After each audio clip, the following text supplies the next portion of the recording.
Moi sitten. Taas täällä on kesävlogityyppi. Mä ajattelin mennä nyt vähän pyöräilee. Nyt on sunnuntai, niin ajattelin vähän mennä pyöräilee. Kesäloma siis on.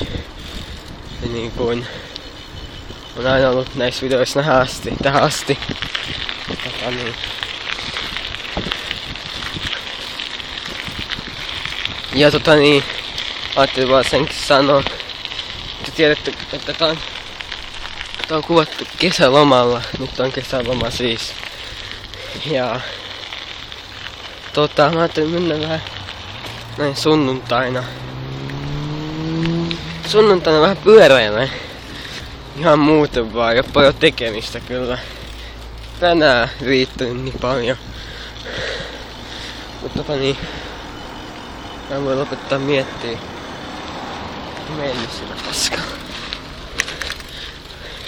Mä voin lopettaa miettiä sitä. Mä voin lopettaa miettimään sitä peliä. Mä oon tilannut yhden uuden pelin mun pleikalle.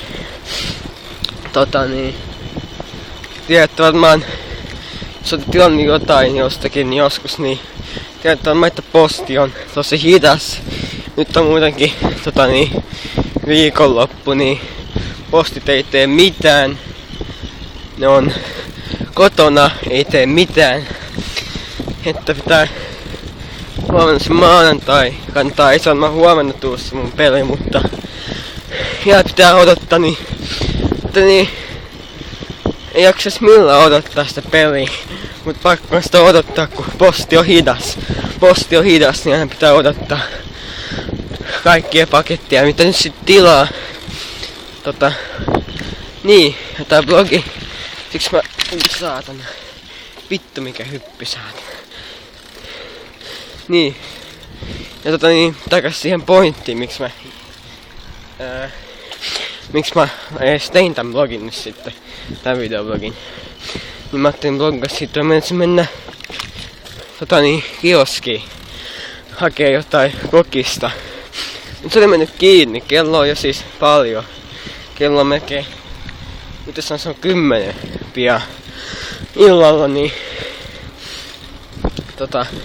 kioski on mennyt kiinni. Se on yleensä auki noin 10, niin mutta se oli mennyt aikaisemmin tänään näköjään kiinni.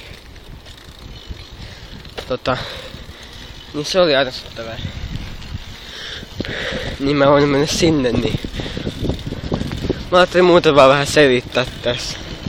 Ja tehdä blogin nyt sitten, kun pitää keksiä jotain tekemistä tässä. Niin siksi mä ajattelin vähän bloggaa tässä samalla, kun niin mä vaan mietin sitä peliä koko ajan, kun mä niin odotan sitä peliä, niin jotain tekemistä vähän.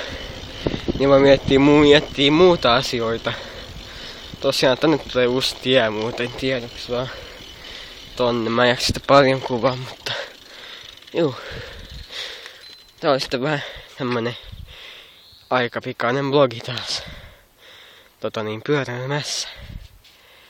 Hieno ilma on.